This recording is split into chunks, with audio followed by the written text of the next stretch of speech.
folks, John the Morgile here, checking in for a pre-recorded video, seeing how I don't have the ability to live stream reliably. So we're just going to do this short and sweet.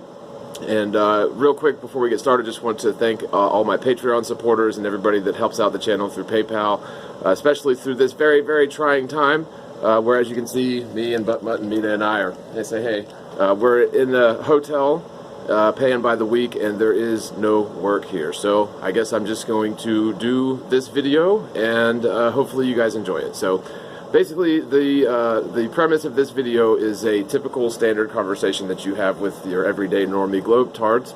And so it's really sort of this video is directed to you normie globetards who believe that, like, people with my point of view here are stupid and ignorant about things like science and all that. So typically a normal sort of globetard person, when you start a conversation with them about the flat earth topic, there's all sorts of stigma and preconceived notions about your credibility, your sanity, your understanding of science and physics and that sort of thing.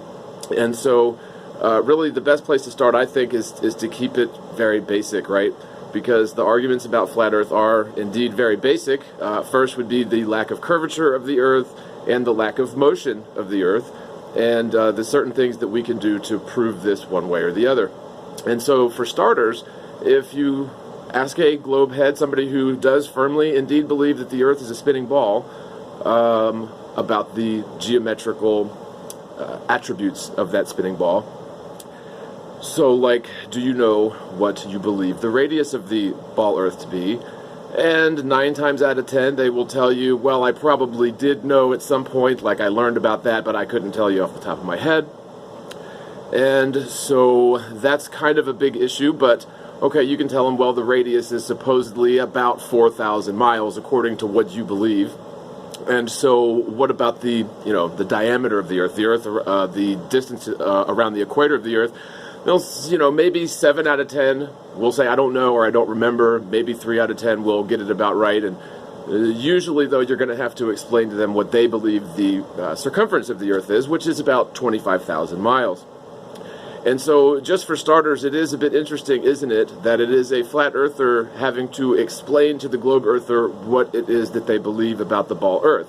Okay, so you have to sort of coach your opponent in this sort of a debate or conversation about what it is they believe before you can even commence with the meat of the conversation or debate. So that's a bit frustrating, but furthermore, you can assume at this point that since they really didn't know what the radius of the ball earth was supposed to be, they didn't really know what the circumference of the ball earth was supposed to be, you can pretty much bet your bottom dollar that they would never in a million years know how to measure the earth for curvature, which, by the way, the word geometry literally, etymologically means measure the earth. Okay, so the word geometry means measure the earth, and yet people have no idea how to do this. So for starters, globeheads, if you wanted to measure the earth for the necessary curvature that must exist in order for it to be a sphere, how would you go about doing that? Do you even know what the formula would be that you're measuring for? And the answer to that is 99 times out of 100. Absolutely not. And so, yet again, it is the flat earthers who must teach the globe earthers about measuring the earth for curvature. And again, it goes back to the good old hip pocket calculation, which is very accurate up to hundreds of miles, of 8 inches per mile squared of expected curvature. Okay, so over a distance of, measured in miles, laterally away from an observer, the earth should curve down and away in all directions at the rate of 8 inches per mile squared. And so, seeing how flat earthers have to teach globe earth believers about the alleged shape of the globe earth, how to measure it, and what you would actually be measuring for, the fact of the matter is, when we see images of, for example, mountains that are hundreds of miles away, taken from, the top of another mountain, when you plug in the spherical geometry or the spherical trigonometry, assuming a ball earth, it comes back incompatible with observable reality. So, if the earth is supposed to be curving at 8 inches per mile squared down and away from you in all directions, yet you can see something off in the distance that should be well below the horizon line if the earth was a ball, then that is proof negative of the necessary curvature that you would need to result in a sphere. So really, from a scientific standpoint, from a purely zetetic, geometric standpoint, the Earth couldn't be a sphere. And so when you explain this to people, they won't get it. They'll assume that you're either lying to them about one of these variables or that you just don't understand. But the fact of the matter is, when you measure the Earth for curvature, it doesn't exist. So this is a big, huge thing that you have to go through with people who believe that you're stupid and crazy. First, you have to teach them what it is that they think they believe. And then even when you prove to them what they believe doesn't match reality, they still don't get it. And that's with something as simple as geometry. You know, measurable objects, such as spheres, have a consistent geometry regardless of scale or size. And when you measure the Earth for that necessary geometric attributes, especially over standing water, which, again, you know, standing water should be a perfect curve in all directions down and away from you, that curvature doesn't exist. And so when we get into things that are a bit more complex, like physics, I know that's a scary word for people who believe the Earth is a ball, but physics really is just only, at its fundamental levels, the study of bodies in motion. And so from a fundamental level, the physics of the ball Earth theory, or the alleged motion of the ball Earth theory, is even more absurd and demonstrably false as the curvature. However, you know, maybe it is a little bit harder to grasp because of the fact that we were all convinced of this motion since we were just little kids believing in Santa Claus and the frickin' Easter Bunny, right? So, in terms of the physics, you can query any, 100 globe Earth believers as to the physics of what they believe, and 99 of them will have no clue, right? So in terms of the axial rotation of the Earth, it is claimed that the Earth rotates around its axis once every 24 hours. So that is about 1,000 miles an hour at the equator and about 0 miles an hour at the North Pole.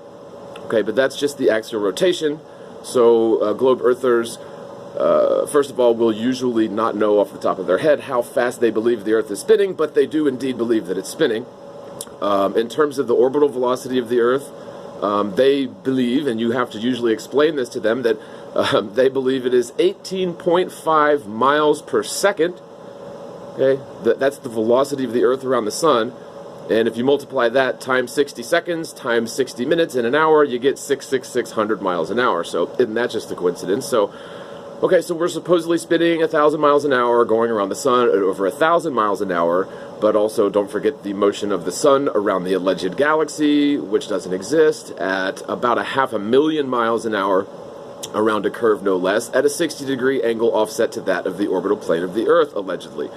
So, first of all, an object that's spinning on an axis, orbiting another object at a 60-degree angle to that object's orbital path around the galaxy, which, by the way, the entire system is also supposedly flying through space at some millions of miles an hour, but that's sort of besides the point. If there was all of this motion, orbital, rotational motion, which is often in conflict with one another, sometimes in conjunction with one another, but lots of different combinations of acceleration, such acceleration would necessarily be measurable here on the ground in reality.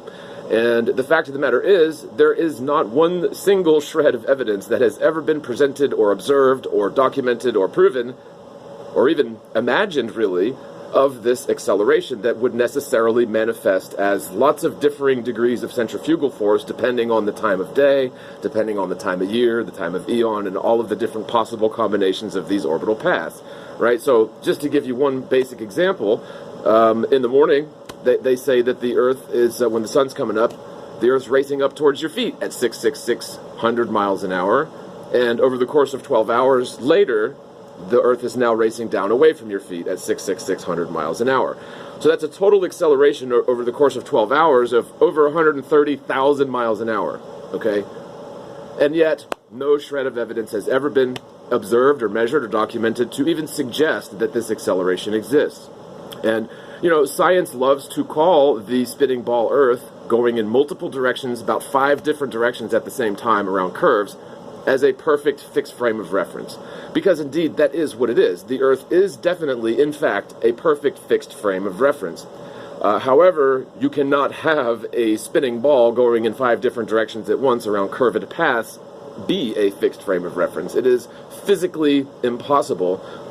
Yet, however, that is exactly what we're expected to believe. So, somehow the immutable laws of nature, which cannot be subverted, must be completely ignored and really abandoned by science in order to continue believing that the Earth is a spinning ball.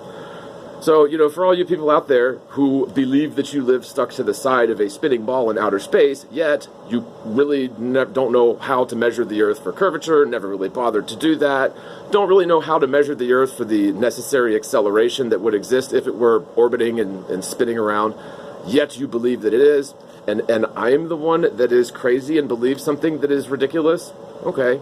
That's fine, but you know, maybe that's true, but at least I don't believe what I believe based on blind faith in some bizarre concept that I don't fully understand. Okay, so there's quite an opposite thing here. So anyway, in spirit of keeping this video short and sweet, and I'll try to do other, you know, short topics like this, because there's just tons of complete and blatant lies and discrepancies and cognitive dissonance laced within the globe Earth lies itself. You could do, you know, you could do these all day long and never get through the same topic twice. So anyway, I'm going to wrap this one up short. By the way, guys, again, if you would like to help support this channel, we are in a real bind. We're sort of stranded in a hotel in the middle of coronavirus land, which is, to me, absurd. Whether or not the coronavirus is, in fact, a real threat, as they want us to believe, it certainly appears that the real threat is the media putting people into a state of complete panic and fear, and getting these results way more so than the virus itself actually has. And, you know, I would just mention again that in the last 6 months, or since October of 2019, somewhere around 30,000 people have died of the regular seasonal flu in the United States, and you didn't hear anything about that, right? So, I mean, compare that to the numbers that we have with the coronavirus, and you can certainly see this for what it is, and that is it's a publicity stunt in order to implement essentially draconian measures that they have been really itching and rearing to implement for a very long time. So just be vigilant and don't live necessarily in a state of fear. And hopefully social distancing won't become sort of a more permanent part of our culture, because, I mean, people are already alienated and isolated from one another enough. When you add this into the mix, it just appears that we're one step away from being submerged in a vat of pink goo, like Neo, with little tubes attached to our butts and stuff. So anyway, love you guys, signing off, and I will put links in the description box for PayPal and Patreon should you decide you would like to help support this channel and really your boy here, who is going to be on the street in a couple of days if something doesn't happen. So again, thanks so much to everybody that has helped. God bless, and I will be putting out videos as I can. Thanks, guys. Love you.